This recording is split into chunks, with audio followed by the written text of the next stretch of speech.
11월 29일 월요일 시카고 윈TV 미주 한뉴스입니다. 지난달 남아프리카 보츠와나에서 처음 발견된 신종 코로나 바이러스 감염증의 새 변이 오미크론이 확산하면서 전 세계가 비상입니다. 이에 각국은 장벽을 높이고 있지만 28일 이미 캐나다 2명의 확진자가 나와 미국도 이미 확진자가 있을 것으로 우려하고 있습니다. 코로나 바이러스는 스파이크 단백질을 이용해 신체 세포와 결합함으로 감염시킵니다. 오미크론 변이는 이 스파이크 단백질에서 32개의 변이가 발견돼 현재 그 전파력을 가늠하기도 어려운 것으로 알려졌습니다. 델타 변이의 경우 이 돌연 변이 단백질이 16개로 오미크론 변이의 절반이었습니다. 현재 남아공, 홍콩, 벨기에, 체코, 이스라엘, 영국, 이탈리아, 네덜란드, 독일, 호주, 캐나다 등 12개국에서 감염 사례가 확인됐습니다. 이 새로운 오미크론 변이 바이러스의 32개의 변이는 기존의 항체 치료제와 백신의 효과를 무력화시킬 수 있는 것으로 알려졌으며 백신의 효과가 필요 이하로 떨어진다면 이 새로운 오미크론 변이 균주를 가지고 다시 백신과 치료제를 개발해야 하는 상황이 올 수도 있다고 알려졌습니다. 백악관 수석 의료보좌관을 맡고 있는 앤서니 파우치 박사는 최신의 변이가 기존의 백신을 약화시킬 것은 예상하지만 완전한 무력화는 예상하지 않으며 일부 감염과 중증을 막을 수 있다고 이야기했습니다. 국립보건원 콜린스 소장은 29일 오미크론 변종에 대해 여전히 기존 백신이 작용할 것이라고 이야기했으며 수백만 명의 미국인이 아직 코로나 바이러스 백신을 맞지 않은 것은 정말 비극적이라고 언급했습니다. 한편 화이자사는 늦어도 2주 안에 필요한 정보를 얻어 백신의 mRNA의 조정이 필요한지 판단할 수 있을 것이라고 밝혔습니다.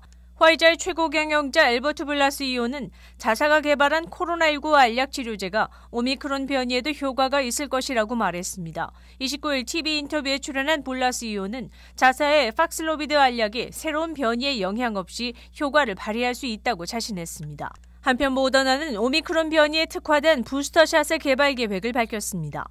이스라엘은 27일 2주 동안 외국인의 입국 금지를 발표했으며 유럽, 일본도 남아프리카발 여행자의 입국을 막기로 결정했습니다. 한국도 긴급 해외 유입 상황평가회의를 열고 남아공, 보츠와나, 짐바브웨, 나미비아, 레소토, 에스와티니, 모잠비크, 말라위 등 8개국으로부터 입국하는 외국인을 막기로 결정했습니다. 또한 이들 국가로 오는 한국인도 백신 접종과 상관없이 10일간의 시설 격리를 발표했습니다. 또 미국은 29일부터 남아프리카 공화국, 보츠와나, 에스와티니, 레소토, 말라위, 모잠비크, 나미비아, 짐바브웨로부터의 여행을 제한을 발표했으나 미국 시민과 영주권자들은 입국이 가능한 것으로 알려졌습니다.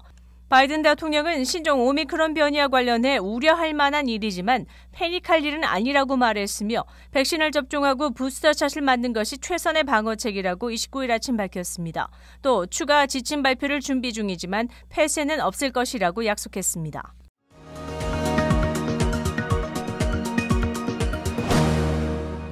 블랙 프라이데이가 지났지만 사이버 먼데이와 기빙 투스데이까지 온라인 추수감사절 세일과 자산 기간이 이어집니다.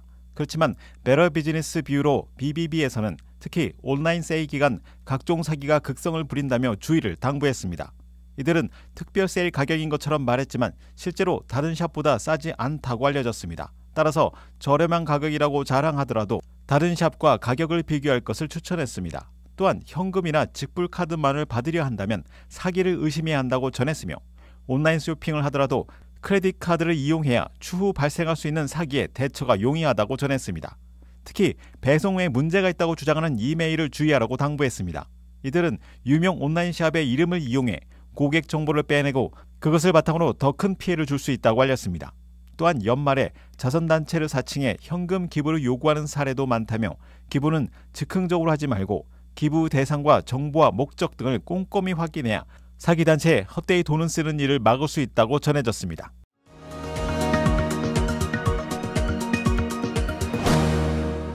전 세계를 다시 코로나의 공포로 몰아넣고 있는 코로나 오미크론 변종으로 인해 대학생들의 겨울 스포츠 체전이 무산됐습니다.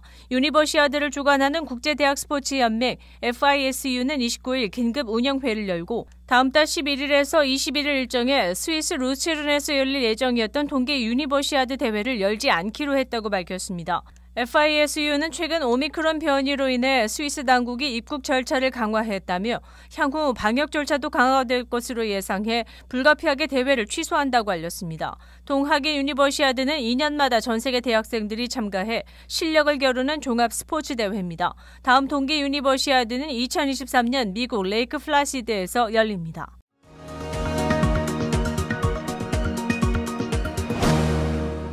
올해 시카고는 축소된 간이 여름 오토쇼만을 개최했습니다. 2022년에는 기존의 매커맥 플레이스에서 2월 12일부터 21일까지 정식으로 시카고 오토쇼가 개최됩니다. 모든 일반에 공개되는 오토쇼는 어린이는 $10, 성인은 $15부터 티켓 가격이 형성됐으며 오전 10시부터 밤 10시까지 열립니다. 프레지던트 데이에도 오토쇼는 열리지만 8시에 닫습니다. 일리노이 공중보건국의 건강 안전 프로토콜에 따라 운영된다고 알려졌으며 실내 마스크 착용은 의무입니다.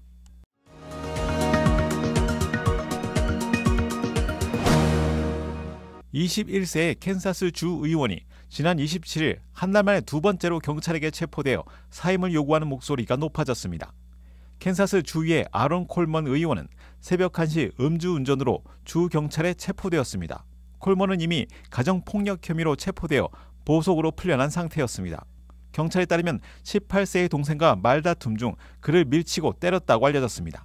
콜먼은 2020년 캔사스 주 의원으로 상대 후보를 14점 차이로 이겨 당선되었습니다. 캔사스 주지사 로라 켈리는 성명을 통해 콜먼은 즉시 사임하고 필요한 치료를 받아야 한다고 말했으며 공직으로 봉사할 자격은 없다고 전했습니다. 또한 콜먼 스스로 사임하지 않는다면 의회 절차를 통해 해임해야 한다고 언급했습니다.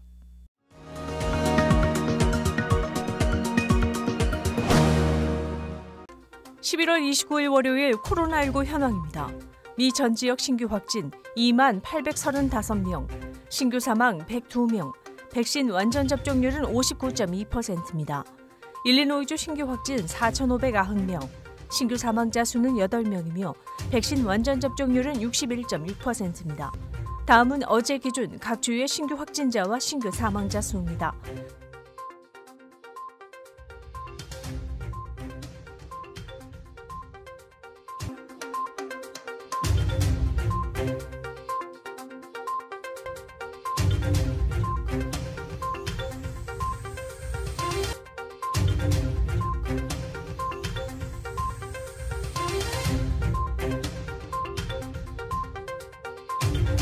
다음은 각 주의 백신 완전 접종 비율 상황입니다.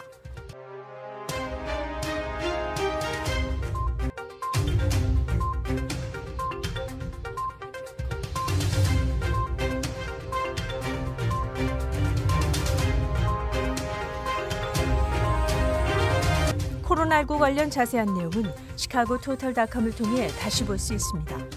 윈TV 채널 24.5와 MCTV 채널 24.6 방송은 안테나를 이용한 공중파 방송을 통해 시청할 수 있습니다. 코로나19 비상시국 뉴스24에서는 여러분의 제보를 기다립니다. 제보 전화 847-290-8282번입니다.